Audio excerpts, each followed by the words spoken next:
Astăzi vom filma cel mai șmecher tutorial despre seria 7. Îți voi arăta cum să transformi televizorul pe care îl ții inutil pe plafon în cel mai bun cinema din România. Cum să setezi mașina și de ce ai nevoie pentru a beneficia de YouTube, Netflix și Amazon Prime în mașina ta, imediat. Un prim pas al acestui proces îl reprezintă împerecherea aplicației My BMW cu mașina. Lucrul acesta se realizează extrem de simplu. Navigația generează un cod QR, intrăm pe link, iar ulterior nu este decât o chestiune de timp pentru aplicarea profilului șoferului pe mașină. Durează câteva secunde, ulterior mașina va prelua setările aplicației dumneavoastră. Setăm un cod PIN, un cod care să ne protejeze profilul, iar ulterior nu ne rămâne decât să trecem la pasul următor, un pas extrem de important care reprezintă SIM Reader-ul.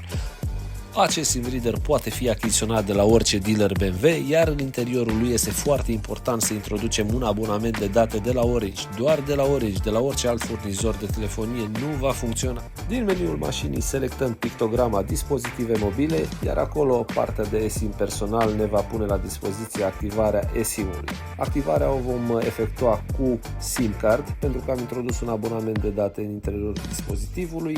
Apăsăm tasta laterală timp de 6 secunde, mașina își efectuează căutarea, găsește SIM Reader-ul, iar noi efectuăm conexiune.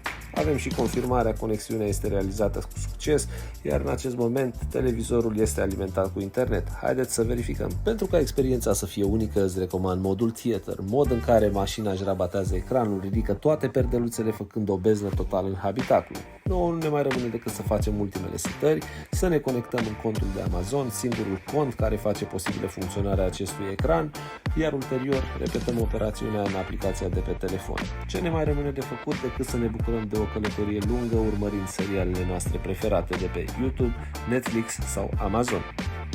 Dacă și ție ți s-a părut interesant clipul nostru, nu uita de like și abonare.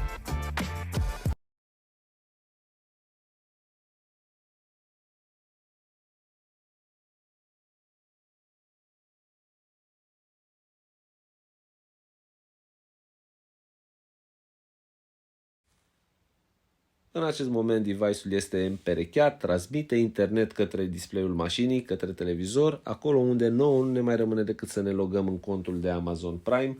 Nu ar trebui să fie probleme. Reușim să facem asta rapid. Împerechem și cu aplicația din telefon.